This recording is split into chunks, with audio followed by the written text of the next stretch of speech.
Hey, Fedheads, welcome to another episode of Cigar Chat. I'm your guest co-host, John the Cigar Surgeon. We're broadcast around the world in the Armed Forces Radio Network and, of course, live on YouTube, live on Cigar Federation. And hopefully you're listening through podcasts, through any device in the world. If you are, make sure to give us an upvote, up thumbs, thumbs up, something like that. Toss us a comment, toss us some feedback. We appreciate it. I am joined, as always, by our host, Logan. Hello. What's going on, brother? Apparently there is torrential flooding in Austin, Texas today. It's not good. But other than that, man, things are good. I just booked a trip back out to India for a work thing a couple weeks from now. In-laws are coming in town in a couple weeks. Joy. And other than that, man, just been kicking it. Can I just say that your webcam game is on point? I don't know if our listeners are appreciating that or not. I don't know. I have to give you thanks for that because you told me what to buy. Even though it's not like I work for, the largest technology company in the world. Yeah. I mean, but I don't know anything about technology. I really don't. But yeah, I mean, I'm definitely stepping it up. You can probably see my blackheads now, unfortunately. And see how ugly I really am. We'll try and fix that in post-processing if we can. But of course, we're not, our guests are not here really to listen to us. I mean, kind of here to listen to us, but they're really here to meet and listen to Jeff Hagen of Crux Cigars. You're the co-owner of Crux Cigars? Yep. Co-owner. Welcome to the show. Welcome. Hello to everybody out there. Thanks for having me on the show. Question. So it is co-owned. Crux is co-owned between you, your brother, and Joel, correct? So Joel and I own Crux. Okay. And Casey Hogan is my cousin. Your cousin. Then who's Logan? Logan is a guy that runs our social media. Not a cousin.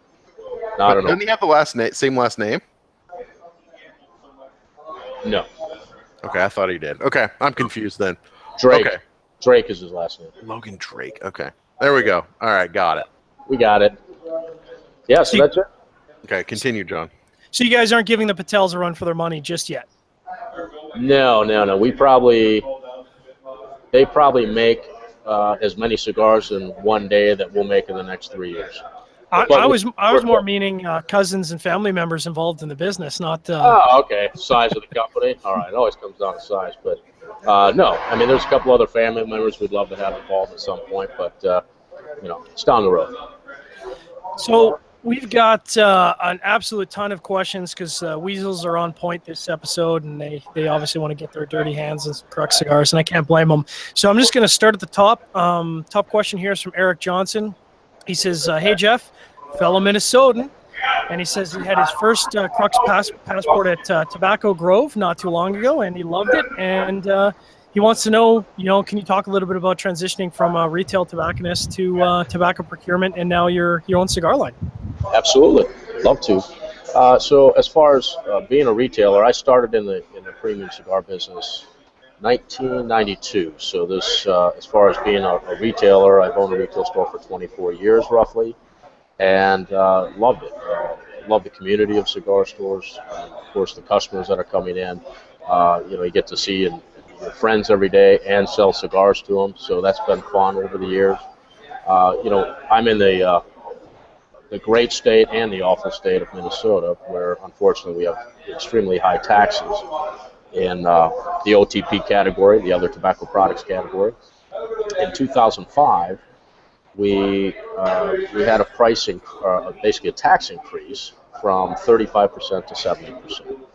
And at the time, we closed down a retail store. We had a floor stock tax that we had to pay. And this all happened, this legislation happened in about a period of 2 weeks, where behind closed doors in special session, they came out with, the governor at the time said no new taxes during my administration. So he, conveniently came out with what's called a health impact fee of 35%. But we all know a fee is a tax; it's the same thing. So, we had no time to organize. Where other states have had time to organize, get maybe talks of caps in place and those kind of things. And we just didn't have that luxury of time. So, 1 week They're talking about it the next week. They impose this new tax. We have 5 days to take inventory. At the time, Joel and I had 2 stores, and then we had 10 days to pay the remaining 35% tax on all of our inventory that was in stock, our floor stock. So you had to pay hold on a second here. So That you sounds had like some Canadian tax level crap there. I mean, the tax rate I get, but like, even though product you already owned, that wasn't grandfathered in. Oh, that's brutal. It was. Yeah, that's brutal. ridiculous. It was so brutal that we ended up closing our second retail store that had only been in business for about 10 months. Oh, that sucks. Yeah, I mean, fortunately, we have good attorneys. They had bailout clauses in the lease. We had some safety nets, and one of those triggers within that lease was we could vacate if the tax increased more than 10%. So that's exactly what we did. So the tax, we simply back then couldn't afford the floor tax. So we closed down that store overnight, and I'm talking overnight. And there were a lot of people that weren't happy with us back then in 2005, but we just didn't see any other way out. There was other retailers that closed their doors immediately. Other retailers that had to take second mortgages on their home and try to scramble to get that done. And if you didn't pay that tax within 10 days, you were assessed additional penalties and interest. And so we just didn't see any other way out at the time. We also, like I said, we had just opened that store 10 months prior to, and it was just the best solution at the time. And of course, we had the bailout in the lease to be able to do that. We were fortunate enough for that. So Joel and I, that day, we went and rented a 26-foot rental truck, and we spent all night into the wee hours in the morning cleaning that store out. We took that product, we sold it to out-of-state customers, distributors, therefore, mitigating at least a good portion of that floor stock tax, right. And then preserving some cash to weather the storm. And at that point, as retailers, we had to look at every customer face to face and plead with them, ask for their business, and hope that we gave them enough reasons to stay loyal to our company. And fortunately, a lot of them did. So, I mean, we've still had a good retail operation. Flash forward now on the tax issue, and then I'll get back to the rest of the story.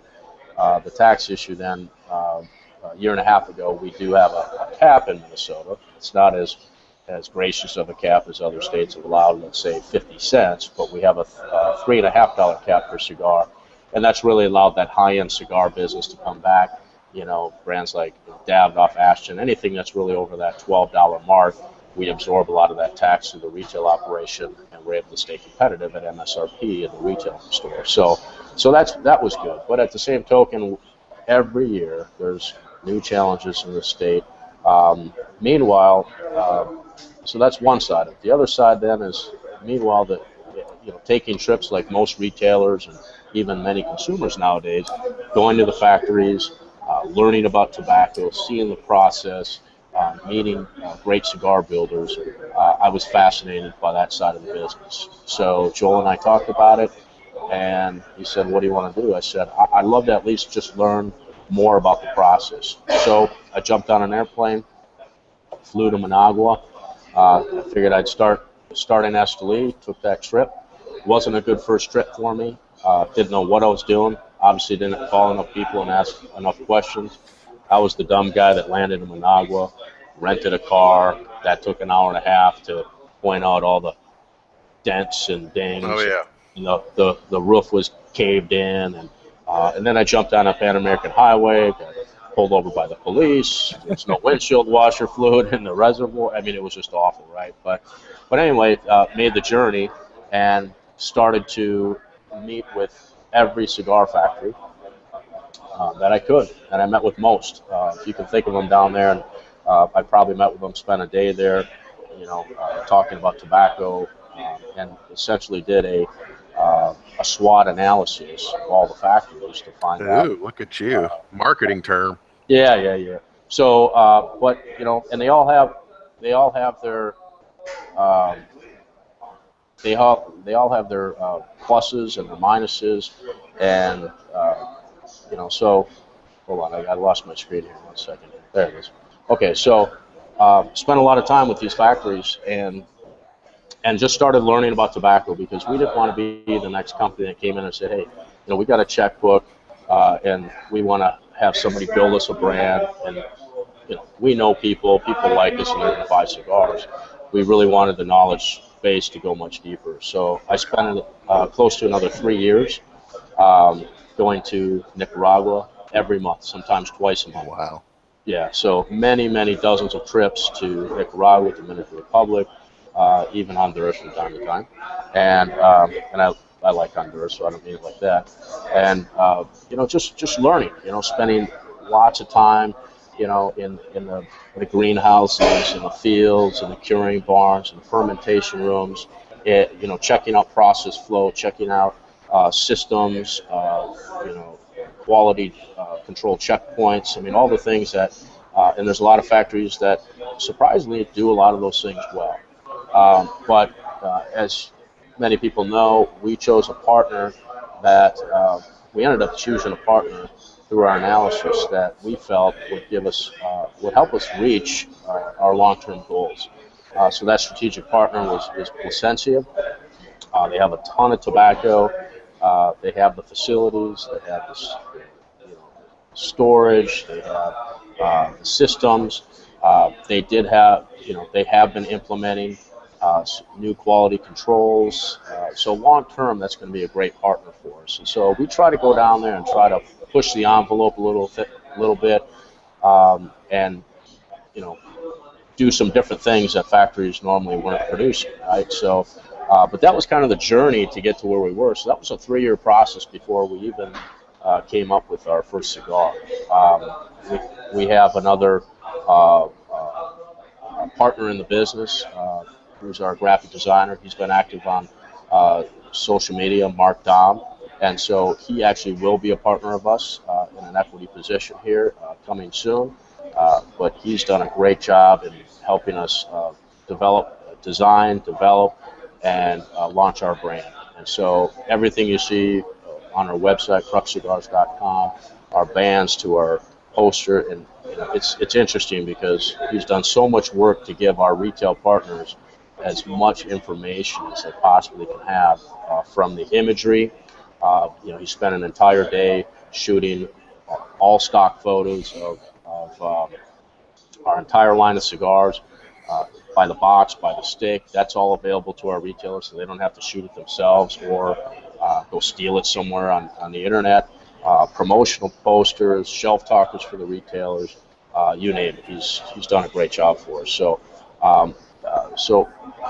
and I know Joel's been on the show too, so he's probably explained some of this to your audience. So we've really only been shipping cigars for about close to 18 months. Okay, so about 1.5 years we've been shipping cigars, and as a company we've had some issues, and part of that was just things we needed to work on within a company. But I feel we're going in a very positive direction. We're adding new retailers every day and trying to expand that fan base. So, question. Yeah. So if you've got such high taxes in your home state, is there the same type of taxes as a manufacturer or not? High taxes as a manufacturer? Yeah. I mean, we have S-chip, right? Everyone does. Yeah, everybody's got that. So it's pretty much an even playing field on S-chip. So that's the tax that we have. Okay, so you guys don't have any crazy like New York used to have, where you had to pay 40% tax, like as a manufacturer when you imported it in and things like that. I see where you're going with that. Yeah, there's they actually took on their they distributed out of New York, of course. We don't distribute out of Minneapolis. So. Right. Yeah, so our office and warehouse is located in Miami. So, got it. Okay. Yeah, everything goes to Miami. Casey Hogan, my cousin, he runs our operations. He runs, he wears a lot of hats. We're a small company, so he's the shipping guy. He's the invoicing guy. He's the AR, the AP. He's logistics between the factory, and he does. And it's logistically, it does make sense to have him down there because of the environment, but also he's going to be, and he has been, going to the factory and checking on production. So when I fly from Minneapolis to Nicaragua. I leave my house at 3 a.m. I get to the factory about 5 p.m.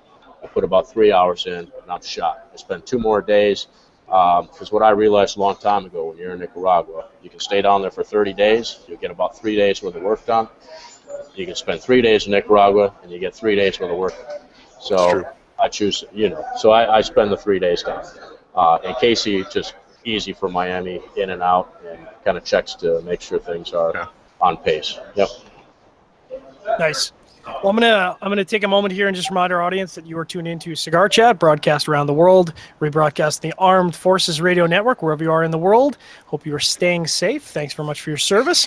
Thanks very much to all our podcast listeners and, of course, our live listeners who are asking a million questions. So I'm going to hop back into the questions here, Jeff. We got a good one from Jason Medina. He says, thanks very much for your small ring gauge offerings. He says he's a huge fan.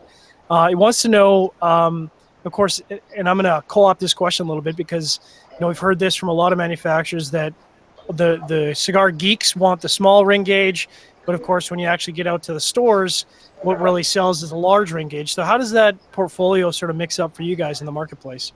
Well, our simple and basic strategy on the front end of this was to cater to guys that have a great appreciation for smaller ring gauge cigars. So we kind of pushed the envelope. I mean, our first cigar we came out with was, the Nymphomaniac, a 7x33 Nympha size cigar that was extremely challenging for us to have rollers consistently build that cigar. And as you can imagine, you potentially could have high failure rates. And so our rollers, our bunchers, more importantly on that, the finishers, no problem. But the buncheros they were training for close to 3 months on those cigars just to get that size down right. And we really wanted to get our failure rate less than 1% on that cigar and all cigars. But personally, I'm a big fan of rich taste and flavor. I feel you get that when you're smoking smaller vitolas, and so we focused on that. The other reason we came out with that is number one, our appreciation, but number two, I think it gave us a little attention out of the gate. Instead of another cigar company coming out with another 50 to 60 ring gauge cigar, we wanted to do something a little bit different. So people started talking about us, and it seemingly worked. So that's worked out pretty well. But long term, we're going to continue to build smaller ring gauge cigars as we find and source out new tobaccos that we feel would fit good, small ring gauge cigars. But there's no doubt, no question, there's a reason that most larger manufacturers don't build a lot of Lanceros. They don't build a lot of Purito-sized cigars, Petite Coronas. Those are all the weakest selling SKUs for all manufacturers. And if you talk to every factory, and I'm sure you guys know this or attest to it, but every factory, number one selling cigar is 5x50 Robusto, number two 6x50 Toro, and number three is Gordo, 6x60. That's been that way for 3 years, and it'll probably continue that. So, we have a couple lines of our cigars that are from that 50 to 60 ring gauge. Some of our new offerings will all be over 50 ring gauge, and we just released 2 new offerings in the smaller ring gauge as well. Well, I know we were talking. Sorry, go ahead, Logan. Question: We're going to bat back and forth here. So you mentioned that. I mean, you work with Placencia, right? And you also mentioned some of the challenges you've had. And I know at IPCPR you guys announced, you had the sports, the New Connoisseur, you had the Guild, the PB15 or PB5, which of 2 have come to the market already. So are you referring to the fact that is production slowed down? I mean, is it hard to produce a cigar being a smaller guy at Nestor's factory? I mean, what were the challenges? I think the Placencia family, number one, they've been a great strategic partner for us. They've been very gracious. They've applied all resources, for us during this entire, limited journey thus far. But they've had their challenges, and they've worked very hard. They brought in consultants to fix the problems they had, and there isn't any factory that hasn't had problems, so I'm not singling them out, but it's just the experiences we had. And most importantly, I think moving forward, we're we need to be much more careful about when we promise cigars are going to be delivered to the retailers, and therefore the end consumers, because we have said, well, the cigar's going to be here at this date, and it shows up 2 months later or 3 months later. So you talk to other manufacturers, and this is just things I'm learning as now a brand owner, that most companies now, they don't hardly even talk about a cigar until it's sitting in their warehouse, ready to take orders, because you simply can't sell cigars from an empty wagon. And so that's one thing we learned. And there has been some delays. There's been some packaging delays. And, it's all stuff that, as a new company, I think it's reasonable to, for us, it's been reasonable to control, fix, build it in our process, and I think we're going to be much more consistent on our promises of delivery and consistency and quality. Nice. I'm going to ask a question that's more of a strategic question, because, of course, the challenge with partnering with a company is it does affect your bottom line when you don't have vertical integration. And Garen Fry wants to know, he says, and I think you guys don't have a single cigar that's over $10, maybe the Limitada, but I don't think so. It's the Limitada. Yeah, the Limitada is $12. That's the Limitada, only one. but that's the only one. So, Correct. I mean, how do you deliver? Garen wants to know, and I certainly want to know. I mean, you guys are delivering really top-notch cigars at a time where a lot of boutique manufacturers are well over $10, and you guys are keeping most of your prices under $10. Right. Well, I'd love to say that it's because we just work on a thin margin because we just want to deliver great cigars to people and not making money at it, but we are a for-profit company. And so the reality is we do make our margin on it. It might not be as healthy of a margin as other manufacturers. But, once again, when I said the Plasencia family has really laid out their entire resource package to us, they've done that. And part of that includes, phenomenal pricing on tobacco and the production costs. And Nestor has been so gracious in all of that. And, in fact, I mean, we're holding our prices even this year where there's a lot of manufacturing increases. We're holding our prices. I can't guarantee after IPCPR show here in July, but at least up until then, there's no price increases because they're keeping our pricing in line as well. And, and really, I think we spent so much time with that family. They know what our overall strategic plan is in building this company. It's not going to happen overnight. It's going to be a very long-term process for us. And I think they're just doing everything they can to help us. Now, sometimes you get to a point where you're working with factories and you don't get the pricing that works. So you can build a factory, really overall it doesn't cost that much to build a factory in Nicaragua. Nobody's going to sell you a building, so you're going to lease it out, you're going to build it out, and that's great. It's a good route. You then have to buy the tobacco. You're at the liberty of market prices on the tobacco, availability, consistency, all those kind of things. Someone like Skip Martin comes to mind. Nico Sueño does a fantastic job. But he's down there all the time. He's built those relationships with the growers, the brokers, and he really does get first pick out of a lot of tobacco. And he's got a wonderful partner down there with Esteban, who is one of the most respected guys in the tobacco world. And that model works for them, right? They're able to control costs, and they've done a good job. But I think other companies have tried it and found out being vertical isn't really isn't the best thing. You have to be vertical, you have to have expertise in every step of the way through that vertical process. If you do not, you're doomed, right? And so, so for us, we have to rely on where our strengths are. We have to admit where our weaknesses are. We're not tobacco growers, right? We don't manage people in Nicaragua. I barely speak Spanish. And it doesn't mean that down the road we won't work with the Plasencias to find a strategic partner to carve out, some of our own space, and those talks are already in the works actually. But we have a plan, But anyway, if that answers the vertical question, we just feel that we're much better off working with a strategic partner at this point in the game. I mean, in Back the to you, last Logan. 18 months, yeah. In the last 18 months, how many cigars have you guys produced? I'm curious. About If you can share. 400,000. 400,000. It's not bad. Yeah, might be a little more than that. Casey would have those numbers, but I know orders have been in for 400,000. So Okay. What percentage of your business is sold through your own stores? well, we only have the one store now, but we still own Tobacco Grove. But I'll tell you, I'm actually at Tobacco Grove now.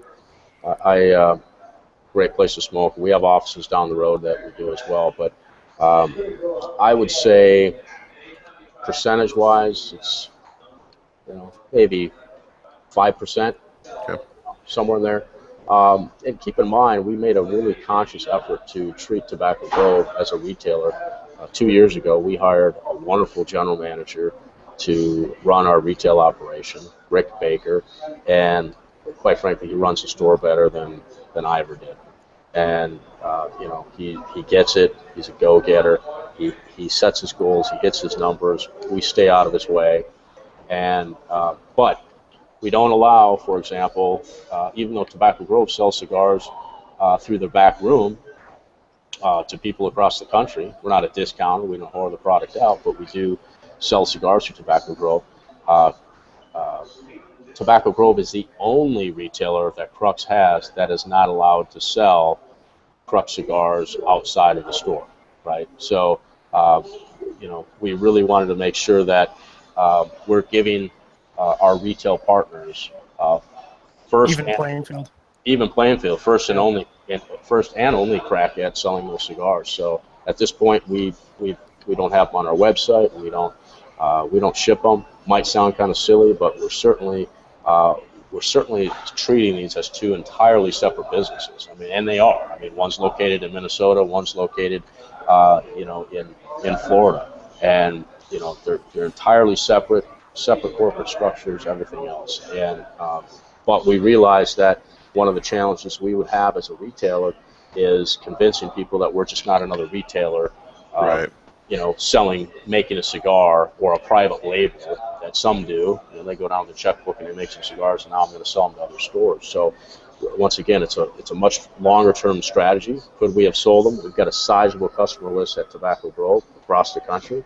We haven't sold a single box of Crux cigars. So that just shows you the respect we have for our retailers. We'll continue to go that direction.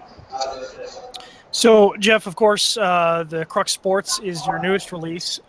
We've got a lot of questions around that. Eric Johnson, Minnesotan, wants to know, can you talk a little bit about the tobaccos? It features, of course, Indonesian tobacco. Can you talk about that blend, talk about the cigar? Sure. Crux Sports we started shipping about 6 weeks ago. It's based off the old Cuban. There's an old Cuban size called Sports, which is a 4 5/8 by 35 ring gauge. So it's kind of the next step up from our Skeeters, which have sold extremely well for us. And what we're trying to do is this. Where we started, I'll back up just a little bit. The Skeeter cigar was really developed for the retailer that's selling. Your average cigarillo in a retail store is about $2. So we felt if we could build a premium quality, smaller format cigar, maybe we could move that $2 a cigar smoker to a $3 cigar. Maybe we can get them into larger cigars. So it's kind of a ramp-up process through our line. So the Sports was really the next one to gap the difference between our Skeeters and, let's say, a Lancero or a Corona-sized cigar. So as far as the blend itself, we use a Habano seed Visa Jalapa wrapper.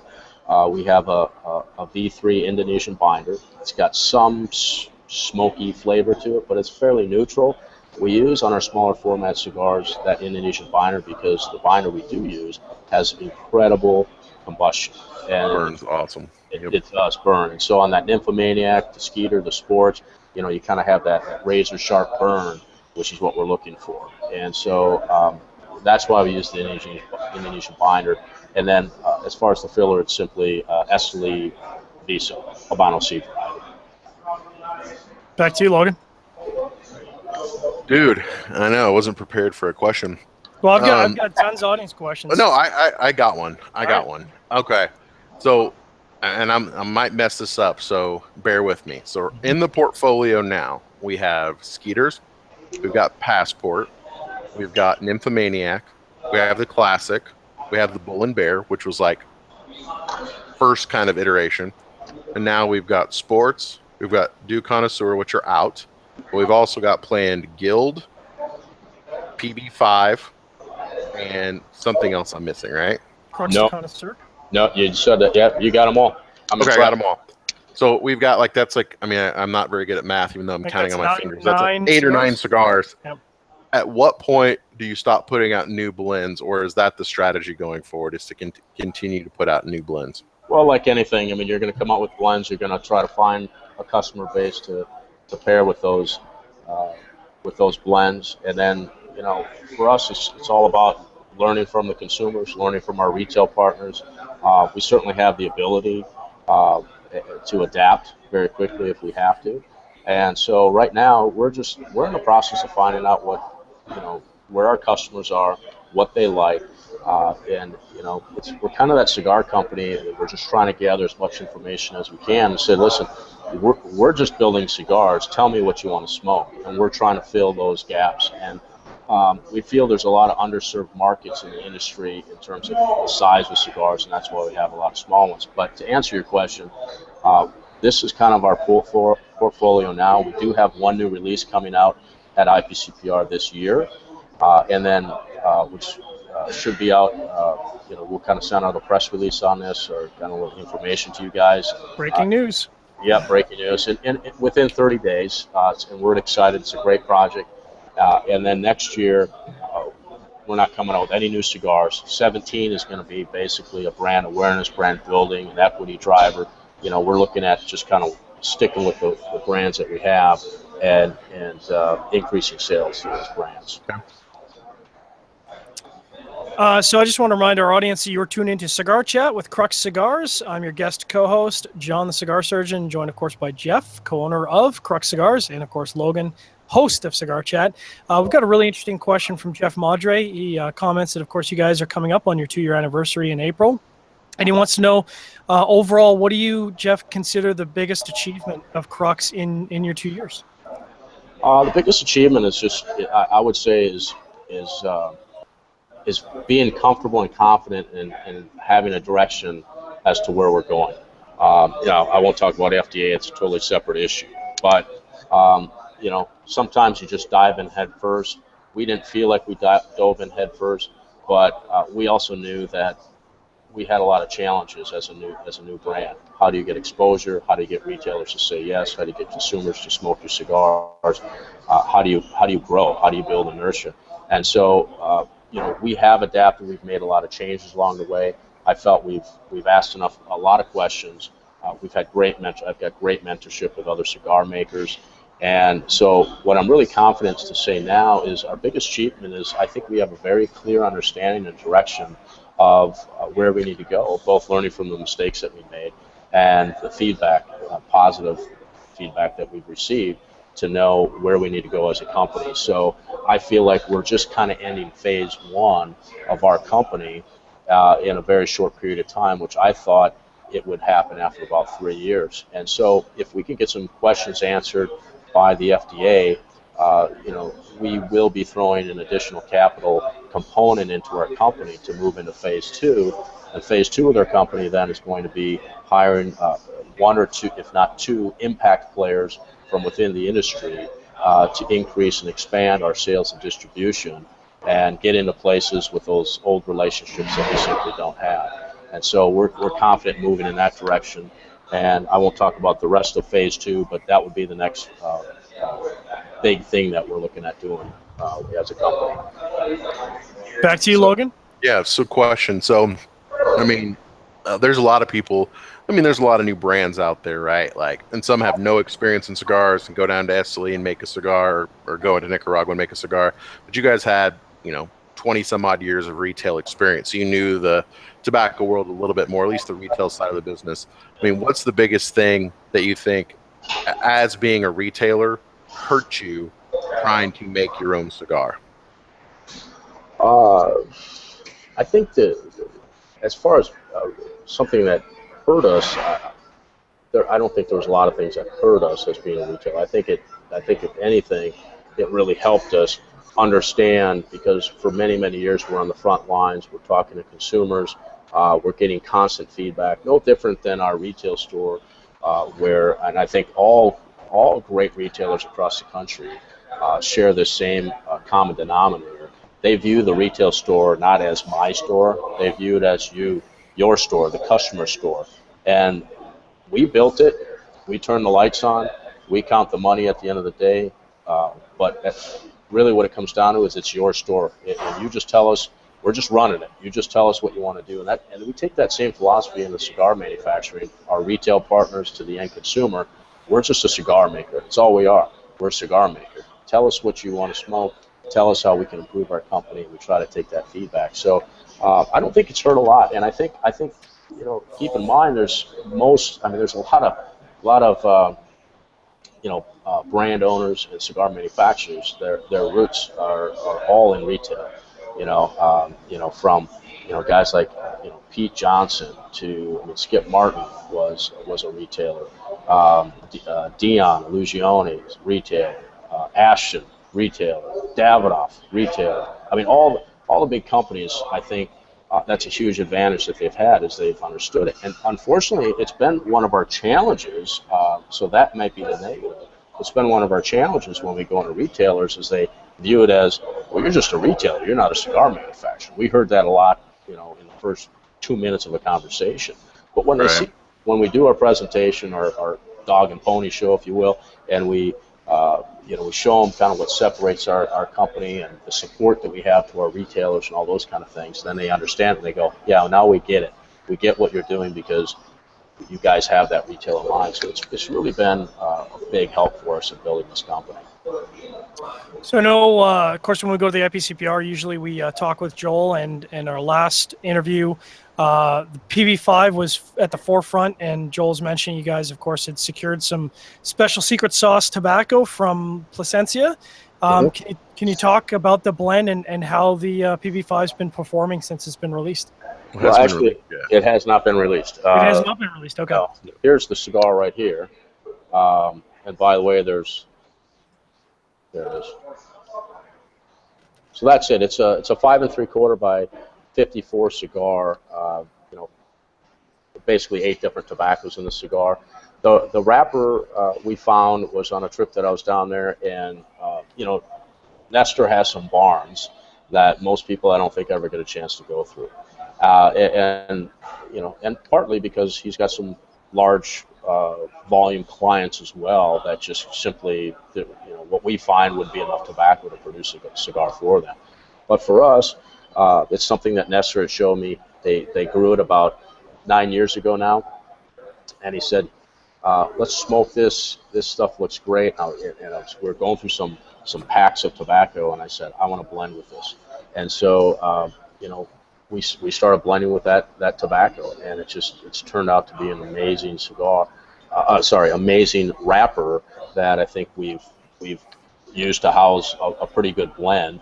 And so the overall response of the samples we've been getting have been really good. We only made 500 boxes of it, by the way, John, and it's actually leaving Nicaragua. That cigar's leaving Nicaragua on Tuesday of next week to Miami, and then we'll start shipping to retailers. But we only made 510 count boxes of that cigar. They're pre-sold. We've pre-sold every one of those boxes. So, but there's enough tobacco there to make about 50,000 cigars.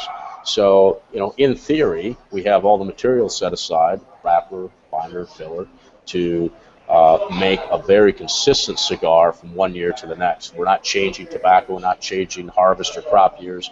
We are simply using those same components to build a cigar. We may change the length of the cigar, we may change the cap. The ring gauge will probably be pretty close to that 54, and the reason being is it's just pretty easy to bunch a 54 ring gauge cigar because you're using 5 half leaves of tobacco. It's really kind of a nice bunch size. So, but that's the wrapper. They are growing additional wrapper down there that I think will become similar. I've been playing around with that a little bit on my last trip, and it may show up on a cigar in the future. And that would be a shade grown Esteli wrapper, but Habano seed. And I've been working with it. It's pretty spectacular stuff. And from what I know, they're the only ones that have it. Could be wrong in that, but from what I hear, they're the only ones that have it. So anyway, that's the story of the PB5. Retails for $12, 10 count boxes, lacquered boxes, hand signed cards in every one. Every box is hand signed. They'll come in and they'll go right back out the door. Before Logan asks his next question, I just want to mention that, of course, your cigars have been received very, very well by the Cigar Federation mods. Logan and I were kind of talking a little bit about that before you came on the show. Your Crux Nymphomaniac Natural, I think, currently stands at the highest rated cigar on Cigar Federation in all of our review history at 96. That's because Jared's a fanboy, big time, in a good way, obviously. But yeah, he's all 96. Personally, I went nuts over the Crux Guild. That cigar just totally hit on all cylinders for me. That was right smack in my wheelhouse. That's what I'm smoking right now. Right. Yeah.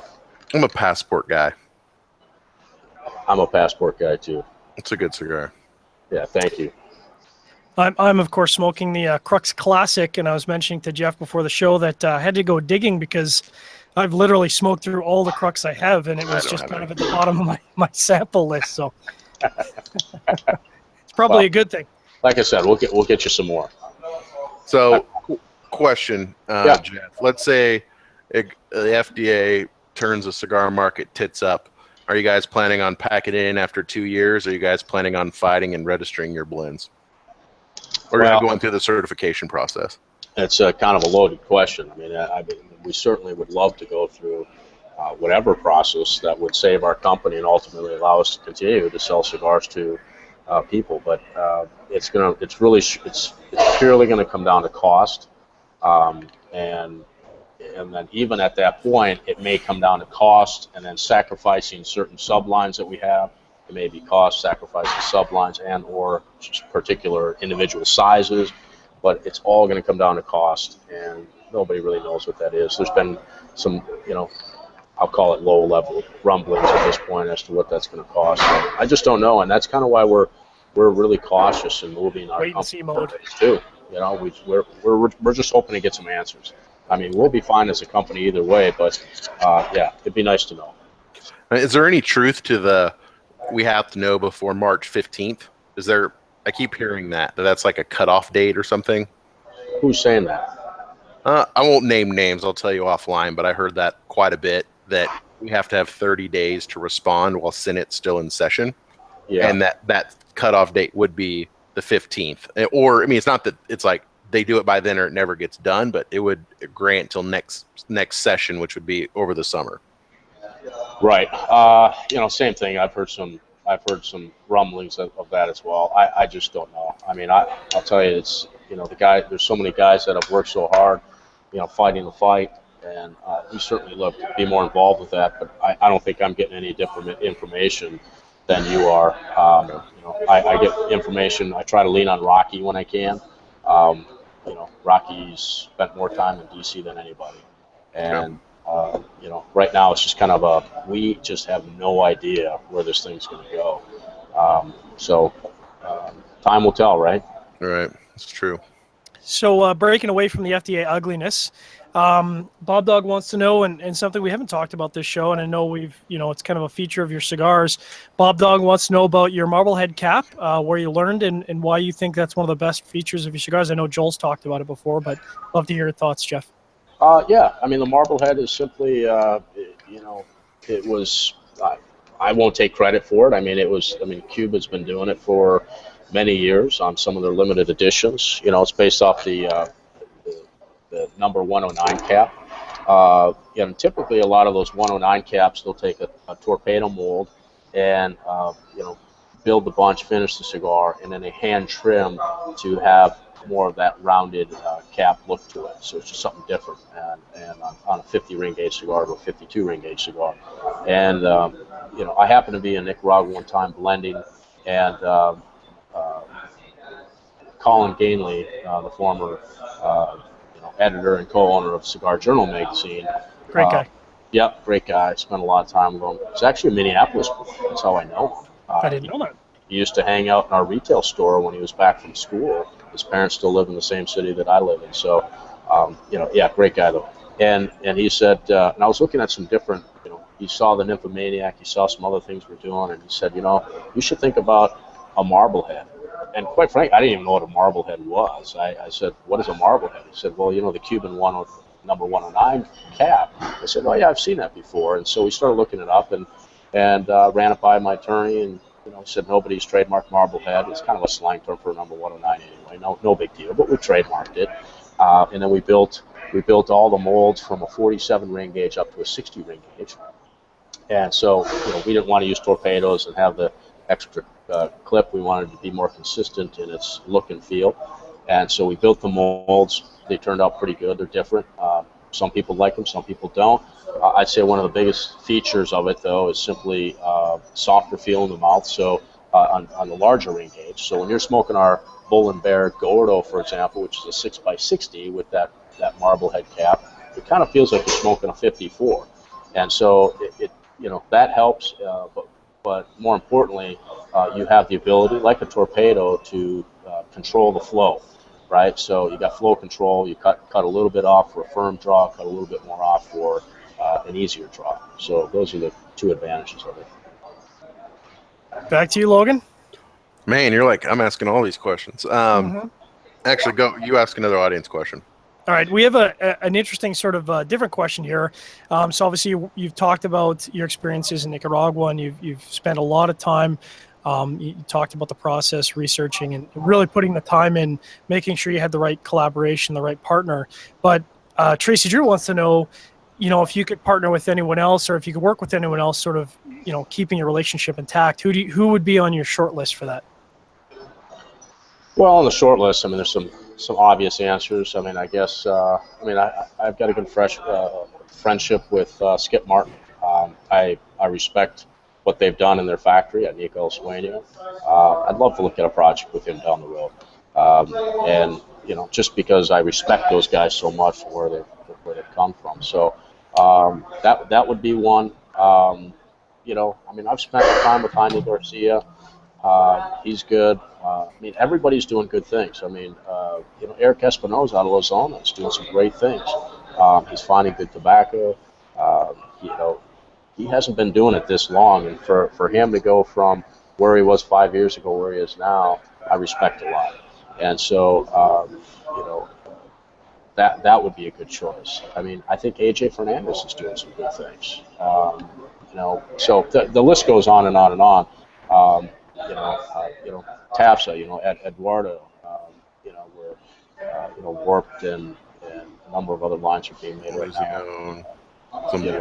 All types of stuff. All sorts of stuff, they're great, but I'd be interested in more of a collaboration of smaller run cigars. There's a lot of pressure on that factory right now because of the success of the brands that are being built there, and we kind of see what I remember back in the day when Raíces Cubanas was the factory that everybody wanted to build a cigar, and then they ran into some problems. They just didn't have enough rollers and bunchers and tobacco and just you name it. And they overall fixed it. It's a very, very good factory. So even that factory I would be looking at as well. So good question. Never been asked that, but that's why we're here, right? Yeah, sounds like Tracy's going to be a winner from that question. That's a good question. So my question would be, is that by working at Nestor's factory, are you limited to using pretty much tobacco that Nestor grows exclusively, or are you able to bring out outside stuff? Yeah, we can bring in anything we want. We've asked them to bring in specifically the Ecuador Habano wrapper that we use. They brought in small batches of it. We're bringing in more. We were buying it at about 80% cured, right? And then we'd finish the rest of the 20% in Nicaragua. Now it's brought in raw and 100% processed in Nicaragua. I've taken trips to Dominican Republic and, to meet with Ocho Blanco. And, we can bring in tobacco from the terrain. What you'll find with Plasencia is most of the growers and most of the cigar builders around Central America, they want Plasencia tobacco as well, right? So it's they have relationships with all those families where they're going to get great tobacco, great pricing, and all of those are advantages. But certainly if we need to bring anything outside of that factory, they're more than willing to do it for us. Got it. Or more than willing to allow us to do that, I should say. So a little bit of an offbeat question, because I am pairing the Crux Classic with a delicious porter here, and it's going really well. Jeff, do you typically pair your cigars? Like when you find yourself smoking, are you pairing? Or you just typically just smoke by itself, or how do you approach that? Yeah, right now I'm drinking a bottle of Aquafina, but just water. I feel anything carbonated pairs well. I like ginger beer. I am a Scotch fan. Trying to get into bourbons. Never really been into them, but I can't believe when you walk in the liquor store how large that section is now. So I'm just fascinated by it. But no, I don't get goofy with. I don't know enough about beer. I'll drink it. I like it, but I'm not a real good pairing guy because I'm simply when I'm in the factory and I'm blending and I'm tasting different tobaccos. It's water and coffee for me. I love coffee in cigars. It's probably my favorite pairing, actually. Nice. Well, we do run a. Sorry, go ahead. No, I did have an interesting pairing at a cigar store in Fort Worth earlier this week. I guess it'd been on Monday or Tuesday. Called Paladin Cigars, and they picked up Crux cigars, the full line. But as we were talking and we're putting the order in, he says, "Hey Jeff, I got a question for you. Do you like milk?" I said, "Milk?" I said, "Yeah, I mean like milk." Gross. I said, cigars? "Yeah." I said, "Yeah, I like milk, So, but what was interesting is there's a place, a dairy farmer where he gets it from that apparently the state of Texas, and Logan, you probably know more about this, that they're trying to shut them down, kind of thing. And but unpasteurized, totally fresh milk. He has it delivered to a co-op. He picks it up. Anyway, he gives me this glass of cold, rich milk, and I happen to be smoking one of our connoisseur cigars. And interesting and oddly enough, it was a wonderful pairing. But I like milk. Huh. Yeah. I run. We do a second show called Sharing Our Pairings, and I'm totally down with Rob and I doing a pairing with some Scotch, because that's totally my wheelhouse. I'm not sure about milk though, because we can't get pasteurized milk. The Canadian government would not be okay with that. Well, yeah, no. I had to share it because I thought it was odd, but I thought it would be awful, but it worked. It worked. Yeah, it worked. Logan, you got anything? Logan? Yeah, I got one question. I mean, a trend in the markets, people are starting to reintroduce Connecticut's, and they're becoming a fad. Does Crux see themselves putting out a Connecticut this year? No, we don't. Okay. Yeah, I'm not saying we won't put one out in the future, but we have no plans for this year or next year for that. 17, yeah. Okay. Mm-hmm. Fair enough. So here's a question. I think we've talked. I think last time we had Joel on the show, we talked about the origin of the name Crux, but I'm not sure this question's been asked before. Bob Dog wants to know what's the story behind talking about your branding, the red jewel in your logo, which is kind of it's subtle, but it's there. I think it looks really good. But what's the story behind the red jewel in the logo? What does that represent? It's really. What it represents is, Crux by name is basically it's a crucifixion and a cross. Okay, it's also a constellation. Modern day, it's more of a crossroads. It's kind of could be a focal point. Best man in my wedding says the crux of the matter on just about everything. So the crux of the matter, this is that, and so that name's just I've heard it over and over again from him, but. The jewel was designed, Mark Dahmer, like I said, our partner and designer, what he felt was really important as we were branding our company is to have some kind of identifier, some kind of recurring element within our design. And so that that red, it's actually a Swarovski crystal. We use that on every box, on every piece of swag, everything that we do, except the golf balls that we have because they don't fly well with the jewel on it. But we use that reoccurring element stone, and that's why it's there. But there's no real significant story, unfortunately, behind it, other than it was part of the initial design. Nice. Jeff, can you talk a little bit about where people can find, I mean, I know where you can find you, but where our audience can find your website and contact you on social media and that sort of thing? Where's the best place to locate you? Yeah, we're pretty active. I mean, I would say the starting point would be to go to just cruxcigars.com, and we'll have social media links on that website for people to go to. We're active in Facebook, Twitter, and Instagram, maybe a couple other ones, but I'm not really sure. We're fairly active. Logan, you got a question here to close this out? I think we're coming up against the end of our Armed Forces Radio Network segment. No question. Just great talking to you, man. Yeah, you too. Cigars are freaking awesome, as usual. Thanks. We appreciate your guys' support, and I appreciate you having us on the show. Thank you very much. How excited, Jeff, are you to go back to Vegas as opposed to the hot and humid, oppressive, non-smoking New Orleans environment? That was brutal. You know what? New Orleans, there was a time, that when you could smoke indoors. I mean, you had some common areas that people could go, but you just didn't have that. So it seems like our industry after the show was so spread out throughout New Orleans, you really didn't get to spend the time other than the local hotel bars, but you couldn't smoke there. So that was difficult. Where Vegas, I'm very excited because, as you guys know, you go there and you've got the round bars of this place and that place that you can meet up with your friends, industry friends, retailers, sometimes even consumers show up, and it's a good chance to get that face-to-face time that you normally wouldn't have. And I love the city of New Orleans, other than about 5 years ago I was roofied there. It's a totally different story. I'll tell you. Yeah, me and two other guys. It was not pretty. It was just like The Hangover. When we woke up the next. Yeah, it was bad.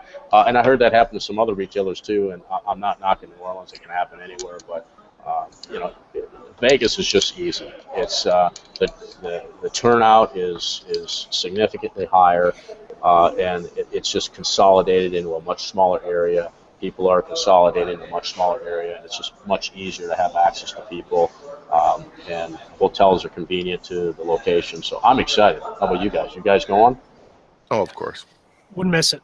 And I think this year we're organizing a little bit better. So we're going to be wrapping up at the end of the day, and we're going to be out, trying to hang out and learn the secret sauce at the end of every evening. We'll find a place to have some milk. Yeah, dude. Bring me some milk on the plane. It's all about the milk. I want the milk. Well, I think that takes us to the end of our Armed Forces Radio Network segment. Thanks, Jeff, very much for being on the Armed Forces segment here. We'll be back on strange time of Monday. I don't think it's kind of getting into baseball season, so Rob's got to reorganize because he got games. But I think this coming week it's St. Patty's Day, so we're going to be on Monday at the regular time of 8 p.m. Eastern Standard Time. We'll be back. Sharing Our Pairings will be back on Wednesday. Thanks again, Jeff. And is great. We got to have you on more often. I think it was 2014 when we had you guys last on. We're going to have you on more often. Love it. Thank you. Thanks very much, and we'll catch you guys again on Monday.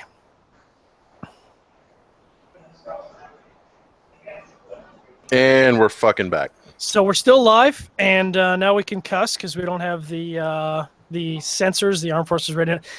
I always chuckle that, of course, you can be stationed anywhere in the world. You can put your life at risk, but swearing is not okay, which is kind of funny. Yeah, America, government taking away our freedoms, dog. You know how it is. I think. Do we still have Jeff? I think we lost video on Jeff. No, he's still there. I'm still there. It's just. Oh, there we go. Okay. So, do you feel comfortable talking about this roofie story? Because this sounds like. It sounds like this could be pretty good. No, I'm not comfortable talking. I don't know who's listening, and but I will share that story when we're in Vegas together. I promise. Perfect. Man, you got me all jazzed up for a good story. It's a good one. You'll like it. But let me just ask, is that you were, I'm assuming, at a bar doing something, and all three of you got roofied at the same time? Correct. I'll give you this much of the story. We all went out. We had one or two drinks. We all met for breakfast the next morning and had no idea what happened for the previous 16 hours. Wow. And there's a lot that happened in that time. There's a lot that happened. I'll tell you in Vegas, though. Oh, my God. It's a long story. Yeah. Oh, my. I mean, that sounds like the kind of thing that happens in Vegas, not in New Orleans, you know? Well, Did you get robbed? It happened. Well, I can't answer any specific details of the story. All right, I'll shut up now. But I'm wondering if they were roofing people to try to steal stuff. Because it would make sense, right? Because you wouldn't be able to stop them. That's typically what they do, and what we found out is kind of the goal is they, I mean, there's people, there's teams of people that are organized to do this, and it's not just New Orleans. It could be anywhere in any city, but they're looking for target people. Not sure specifically what their target criteria is, but they target people, and there's usually a bouncer, a front door bouncer. They can involve the bartender, security, some instances police, prostitutes. I mean, whatever they can do to get you moving in a direction that they want you to move. Logan. I mean, that's exactly what their intention is. They roof you to get, either take jewelry, take cash. I heard of one story of a couple of retailers in New Orleans that got roofied. This past show, they woke up in the back of a sedan the next morning, two guys, and they had no idea what had happened. And what did apparently happen is they were taken around from cash machine to cash machine, putting their cards in, spitting out cash, and handing it off to these people. And it was a bad deal for them. So, damn. Yeah, be careful always. So now, what you got to do is if you're drinking a beer, you watch them open it. So if there's any sideshow activity going on, like some kind of mechanical bowl where they're trying to shake a gal's top off or something, you want to watch them open that beer, and then you put your thumb on top of that beer so nobody drops anything in it. And a mixed drink, you're better off just watching it and then slamming it, because it's just too easy. Wow. Hope it doesn't happen to you. Any of you. Well, I don't really drink unless they're going to spike my spike my water or my sweet tea. Yes, they are. Okay, well. I guess that's funny, as a guy, that's obviously nothing that's ever really been in the back of my mind. I mean, you hear that story obviously a lot, is women have to be really cautious about that, but as a guy, that's never really been the forefront of my mind. I think one of the nice things for me about Vegas is that Vegas is all about you having a good experience. So there's always, it always seems like wherever you go in Vegas, they've kind of got everything locked down. They're making sure that the number one priority is you to gamble your money uninterrupted. Nothing interrupts that. No fights, no shenanigans. And they keep that pretty locked down. They do. They have the best surveillance, the best security teams, the best of the best from all over the world that work in those casinos. So if you're in a casino, you're pretty damn safe in Las Vegas. Damn. Well, I know. So just talking a little bit about the IPCPR, because of course we cover the IPCPR. We've been covering it for a number of years, and New Orleans was an interesting experience for me because I'd never been. But that convention hall, that was a monster. I mean, we were walking. I think we clocked in at 6 or 6.5 miles walking a day. Mm-hmm. Dude, it was hefty. It was. It was. I mean, I like to stay in shape, but man, my dogs are barking at the end of that day. I tell you what. Yeah, my calf's not up usually after the second day of the show. You lay in bed, and then you're in the hotel where the covers are pinning your feet, so they're like this instead of like this. Yes. And, you get the Charlie horse in your calves. Yeah, that happens just about every show. Wake up in the middle of the night screaming bloody murder. Right. Yep. And I can't believe it happens to me because I'm such a specimen of being in shape. Such a fine physical specimen. So are you guys, Jeff, and maybe not to give too much away for the IPCPR, but I know your guys' booth has got a really great open concept feel to it. Mm-hmm. It's nice because, especially as we're covering it for media, we don't kind of have to go past doors or walls and kind of tuck in. And even still, I think last year we had to swing by your booth 3-4 times because it was packed to the gills. Are you guys kind of staying with the same concept, you think, for this year, or changing it up? Yeah, I'll tell you. I mean, it'll be a very similar. I mean, we're still going to have the same size booth. We felt that it worked out pretty well for us. And hopefully it's busier than it was last year. We had a good show last year. But yeah, you're right. Just all the things you said. Once again, that was our designer that said, he had a lot of input on, what our booth is going to look like. So yeah, pretty cool. And we'll have some additions to it, of course. One thing we needed last year that we just simply didn't have is we only had one display of our cigars, and what we found, being that we don't have an overly large booth, is we found that when a retailer comes up and there's 2 or 3 of them in that group, we had a difficult time when another group came in showing everybody those cigars. So we're going to spread that out a little bit so we can take them from station to station, and I think we did an okay job with that, with our displays and our new releases. But certainly our current releases and our core line, we'll have a couple of points of reference to take them through our presentation. So yeah. Nice. Well, before we wrap up our After Dark segment here, we should probably give away some cigars, because I know there's some weasels out there that want to get their weasel on. What do you think, Logan?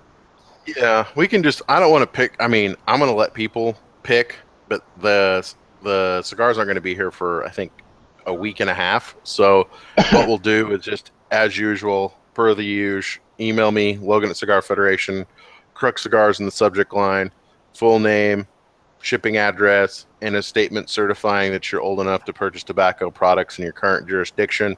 And then once they show up, there's 10 count samplers, and all of those will be going out. But I don't feel like picking people tonight, because that's too much work and my brain hurts too much. It's been a long week at work. Yeah, do you guys want me to show what's going to be in that sampler pack? Yes, that would be awesome. Wonderful. Very, very quickly, like Logan had mentioned, there's 10 cigars in there. First one will be the Bull and Bear Robusto X. Second one, Crux Classic. Yep, the Toro. Third one will be a Passport. My fave. That's a Toro. You'll have one Nymphomaniac Shade Grown, one Nymphomaniac Sun Grown, one Skeeters, Toasty and Delicious, one of our new Sports. Nice. One of the Deconnoisseurs, which have also shipped in the last month. One of our Limitada PB5s. Oh, fantastic. And one of our Guild Double Robustos. That's it. For those counting at home, that's 10 cigars. 10. See. So get your weasel on. Make sure to, like Logan said, email Logan at CigarFederation.com. I know Logan's normally poo-poo on the podcast listeners, but since we got a little bit of time, podcast listeners, get your emails in. You may have a chance. It all depends on how Logan rolls the dice. You never know. You never know what I'm going to do. But yeah, once they come in, I'll ship them out. Usually takes me about a week and a half. But yeah, I have to ship out some stuff. But yeah, I love doing it. It puts a smile on my face every time I have to ship shit out. It makes me so happy. It is good fun. It is good fun. If I told you what we spent on shipping out winnings for people last year, you would absolutely shit your pants. More than $100? Try several $1,000s. I figured. Yeah. And we do it because we love you guys. We do it because we love you. Well, thanks again, Jeff, for being on the show. We'll definitely have to have you guys on. Maybe after the IPCPR will be a great time, so you can talk about your new launch at the IPCPR. I know we're eagerly looking at that. Jared is probably going to be by your booth just to get his weasel on to talk about the new cigar, because, I think we all enjoy your cigars, but Jared is definitely the in-house, as Logan said, the in-house Crux fanboy, and that's saying a lot. So. Okay. So thanks for taking the time, and thanks very much for all our live listeners who are out there. Make sure to check out our IPCPR coverage. Of course, we're going to have an interview with Crux at IPCPR like we have had the last couple of years. We're going to have best in show video coverage. Thanks very much for checking out Cigar Chat, and make sure to check out Monday when Logan and Rob are going to sit down and shoot the shit, which should be a pretty interesting show. So get your questions in for that. Cool. All right. Thanks, everybody. Go Crux yourself. Go Crux yourself. Now.